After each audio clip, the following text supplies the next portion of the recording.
Well, they have quality players. They have a way of playing. They have a belief within their team, and it's made them good. So it's not that much different than what we are. Now it's a test on the day is who can be better.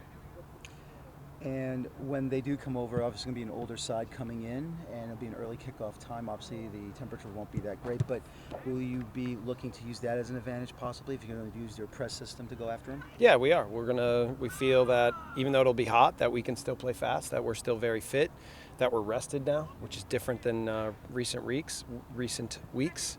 And yeah, we think we'll make some adjustments tactically with the ball and without the ball for adjusting to the heat. But overall, it's going to be on the day, in a big match, who still our competitive will, who wants it more, who's able to put more together and gain an edge. So winning our battles, that's what it's about, no matter what the elements are. Days like this, what do you remember back as a player when you played in this league and when you probably traveled across to watch these big rivalry games? So are you talking about the weather or the game itself? Well, the game itself now. Yeah, the game itself, it's awesome, right? It's a great opportunity for our players to feel the energy of the crowd. We've been there twice now and had to fight through that. Now we're coming back home, and we love to play at Red Bull Arena. Huge match, exciting. It's great for our fans, great for our organization. So in all ways, we want to walk away and show that New York is red at the end of the day. So that'll be we'll be ready for that. Lampard has scored 3 consecutive goals in his last 3 matches, and Jack Harrison has been good of late. How do you stop those two heading into Sunday? Yeah, they're good at, Harrison hangs out wide and likes to get in 1v1 situations. Connor Lade will be prepared for that. I think he did a pretty good job last time, even though Harrison made 2 plays.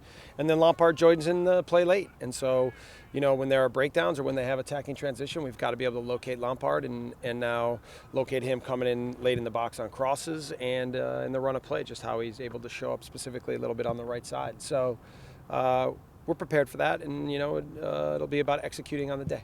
Is Alex Mueller's work rate and effort on the ball something that could especially help you in a game like this where the heat's going to be so much? Yeah, he will fit the game and help us in that part of the field because he can cover ground.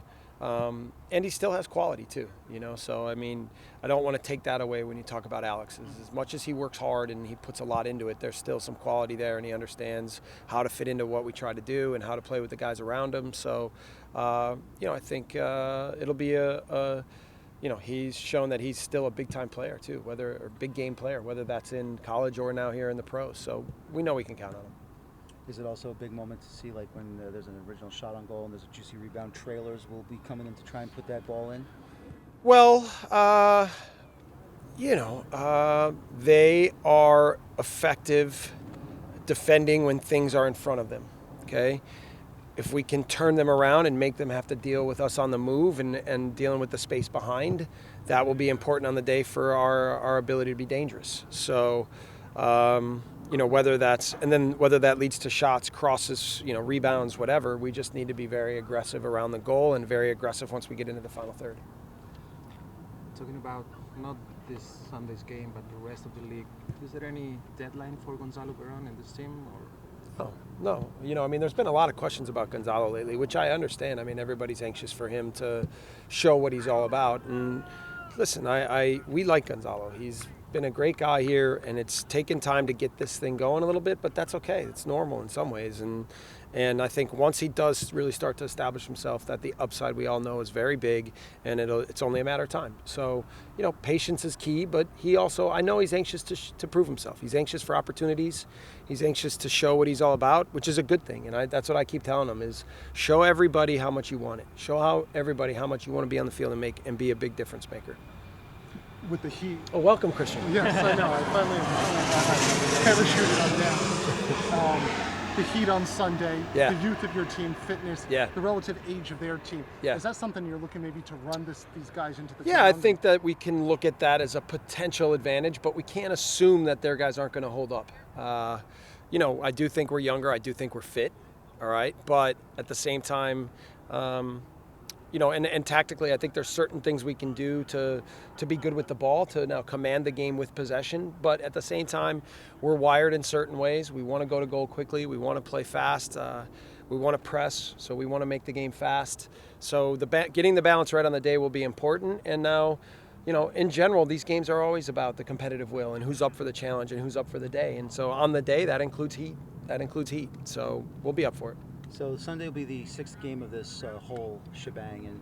And for yourself, maybe as an outsider personally now, how have you rated this whole New York City FC Red Bull rivalry? For me, it's the best rivalry in the league, and it's about proximity and bragging rights. And in a big city like New York, the biggest city in our country, for to see how the football has come alive and the football fan has come alive in these 5 games, now 6, it shows that, that first the commissioner making the decision to put another team in New York was the right decision, and that there's plenty of room for lots of different kinds of soccer fans in this town to enjoy 2 different teams, and in the end, we want to be the one with bragging rights. We want to be the one who establish ourselves at the end of the season, and whether that's in the series or, at the end of the year for holding up trophies. So, we're going to go after this game in a big way on Sunday.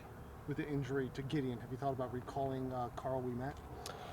Well, there's a number of options. There's recalling Carl. With the handshake agreement we have with Jacksonville, we'd rather not do that. We'd like Carl to establish himself down there, but it doesn't prevent us from doing it. So it's on the table.